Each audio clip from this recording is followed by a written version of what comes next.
if you know where you're going, you don't need a compass. And it's kind of that way in the stock market. If you have an idea where prices are going, you don't need a lot of technical indicators and a lot of news stories. And this is the general roadmap that we've been following for some time now. And I think we will continue following this roadmap. As you know, as I said, I've been bullish since way back here, continue being bullish. This is a long-term roadmap of where I think we are in the stock market, which means that, as I've been saying, buy the dips and sell the big rallies and or hold on. We are in a bull market. Most of my forecasts have been pretty good, better than the others. So it's probably better to at least think about what I'm doing. But again, I'm not perfect in this. So just keep that in mind. There's no guarantees in this business.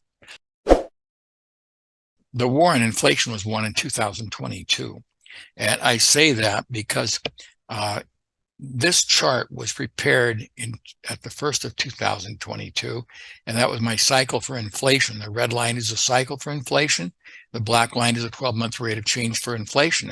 And you can see the forecast was for inflation to go down. The question is, has it? Well, yeah, it sure has, hasn't it? We started to see that rollover.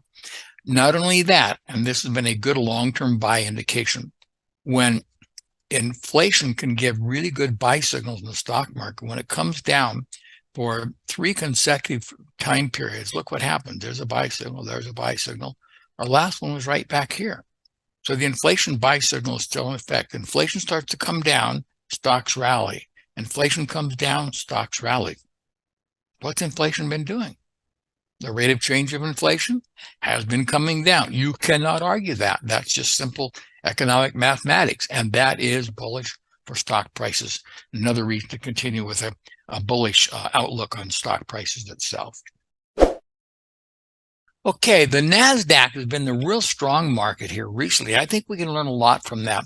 We've noticed cyclical lows about every 4 months in the NASDAQ, and we've got one coming up about August 12th. Which means we should see any strength extrapolated in the market about that time period. We're getting close to that now, aren't we? So that's generally speaking what the cycles have been in this market. I can fine-tune that a little bit with a longer-term view.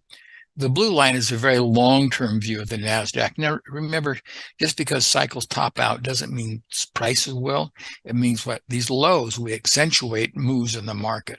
That's how cycles work. Cycles really don't work very well at calling market tops for the most part, but they tell us when the trend will be accentuated. So we see right about now, and of course that's been happening. And again, about 1st of September, we should see the trend accentuated, and the blue line, that's a longer term move, also starts to pick up at that time period.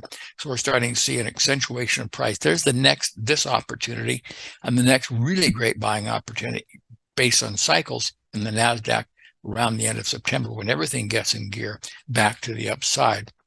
And the NASDAQ is on crazier. All the speculative stocks have taken off, and this has been really the driving force. This is where the speculators have been in the market.